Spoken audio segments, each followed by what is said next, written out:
Hi, I'm Mother Sylvia, and in the month of December, lots of people here in New Mexico celebrate the feast of Our Lady of Guadalupe.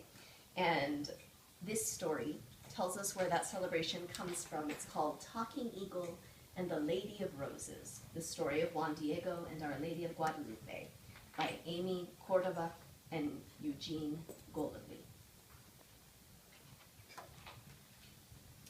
Long ago, in a small village in Old Mexico, a baby boy was born. A child of the great eagle clan, he was named Talking Eagle, in the language of his people. Talking Eagle and his family grew corn, beans, and squash on their little patch of land. When Talking Eagle wasn't hoeing and digging the good earth, he helped his father weave sturdy sleeping mats made of cactus. The villagers all agreed that Talking Eagle fit his name. He was a kind boy and a dreamer of visions, and like the eagle, he could rise above and see things that others could not. He loved to wander alone among the hills and was always the first to greet the dawn, to find the newborn fawn in its secret resting place, and the first tender green sprouts of springtime. In the dew-dappled light of early morning, before the scorching summer days began, Talking Eagle gathered the wild and glorious roses of Castilla that dotted the hillsides near his village.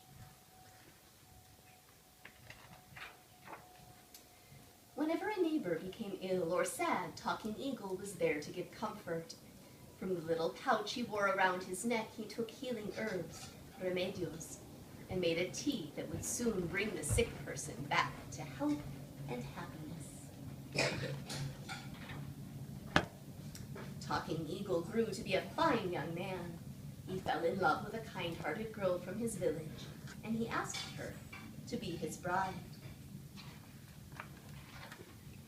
Many years before, from the faraway land of Spain, men in long robes who called themselves Brothers of St. Francis came to the land. They brought with them the lovely roses of Castilla that now bloomed on the hillsides, and they told wondrous stories of the Son of the great Creator, the one they called the Lamb, who gave his life to save the people of the earth. The holy stories etched deep and vivid pictures in Talking Eagle's mind. Talking Eagle and his wife became faithful followers, and they received new names that would mark their place in the flock of the Lamb.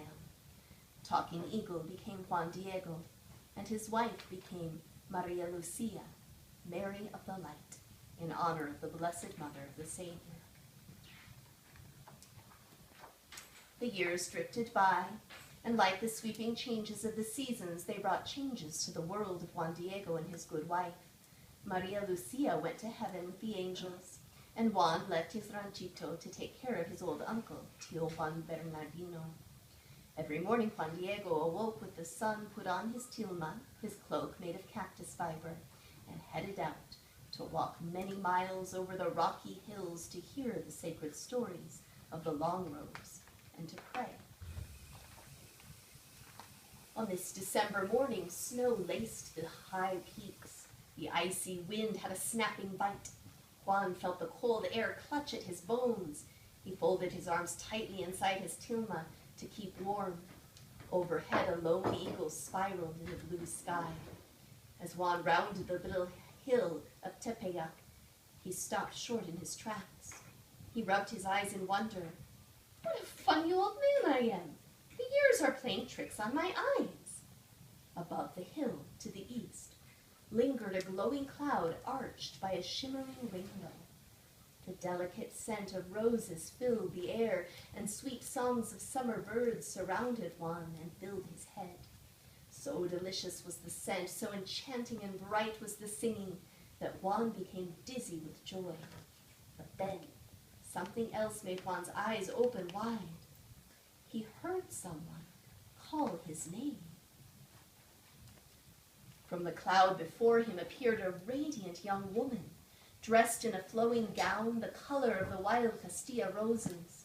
Around her delicate shoulders and head a rebozo, a shawl, the resplendent turquoise of a quetzal bird, flickered with the sparkling stars of heaven. Her long hair glistened black as onyx stone, and most astounding of all, her Her skin was the color of warm brown earth, just like Juan's. Behind her, streaming golden rays of the sun illuminated her magnificence. All around, the rocks and plants glimmered in miraculous rainbows and delicate hues of spun gold. In a voice that can only compare to how angels must speak, the beautiful lady called to him. Juanito, my dear little son, you are my messenger to the leader of the long robes, the bishop. You must tell him to build a house of prayers on this very hill, so that in it I may show my love, my mercy, my help and protection to you and to all people who call on me in their sorrow. Juan's feet flew like the wings of an eagle. His heart was a wildly beating drum when he arrived at the bishop's house. But the bishop and his helpers were very busy, and Juan had to wait and wait many long hours for his chance to tell the bishop of the magical lady and her request. Finally, the bishop and his helpers listened, but only half-heartedly. When Juan was finished, they shook their heads at his fantastic tale. Juan Diego, the talking eagle, could see most clearly that no one believed him. And then, like an annoying fly, he was brushed away. Juan felt the full weight of his failure. His steps were heavy as he returned to the hill where the lady waited. You must go back to the bishop again, Juanito. Tell him it is Mary, the Mother of God, who sent you. Please, dear lady, send someone else, someone important to tell the bishop, Juan sobbed. No one believes me. I am not educated in their ways. I am a nobody. For that very reason, dearest son, I have chosen you. All of my children are precious to me. Her smile was the light of the rising sun. The next morning, Juan awoke with the dawn and set out on the long trail to the bishop's house. He again explained the lady's request to the bishop. Now the bishop was losing patience with Juan and his incredible tale. He told Juan that proof was needed. If the lady is truly who she said she is, she must give him a sign.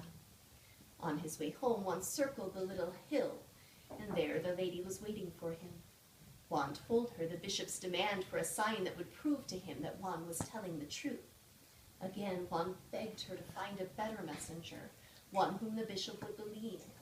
The lady listened quietly to Juan, and then told him to return the following day for the proof the bishop so desired. It was evening when Juan arrived home at last, only to find his Tio Bernardino burning with fever. This time, Juan's healing teas had no effect.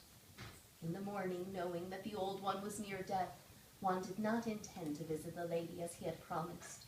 Instead of going up the hill, he hurried toward the village to bring a holy long robe to pray over his beloved Tio.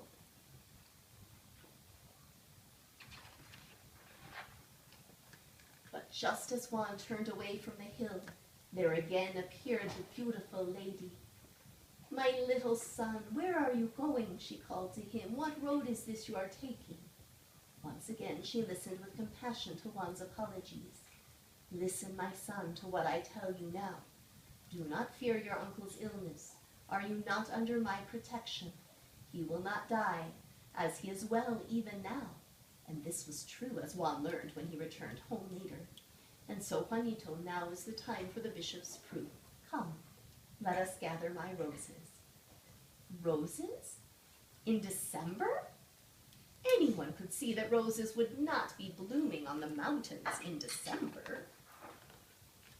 But when Juan reached the hilltop, his astonished eyes were met by hundreds and hundreds of the most glorious full-blooming roses of Castilla he had ever seen.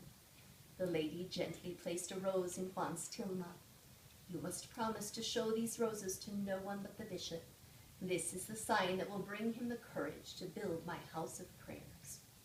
His tilma full of the rosy blooms, Juan set off with a heart as light as a hummingbird's feather. He had the lady's undeniable proof.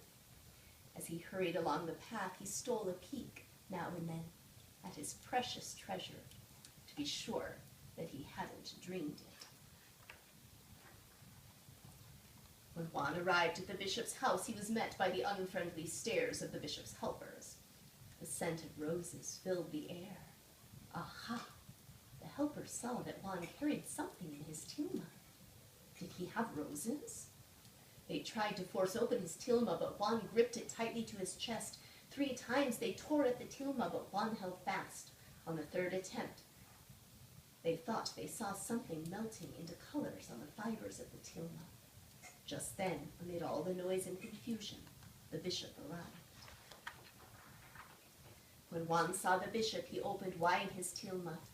Dozens of the glorious, full-blooming roses of Castilla tumbled to the ground, and there on the fabric of his garment was an image of Juan's lady, painted in the luminous colors of heaven. All eyes lifted to her. It was the Mother of God, Nuestra Señora, our Guadalupe. With tears streaming down their cheeks, the bishop and his helpers fell to their knees.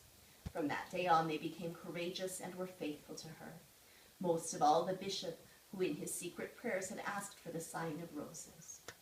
Over many years, the great church dedicated to Nuestra Señora Guadalupe was built by countless hands on the hill, and it stands there still as a center of prayers, healing, and hope for all of Our Lady's precious children of the earth.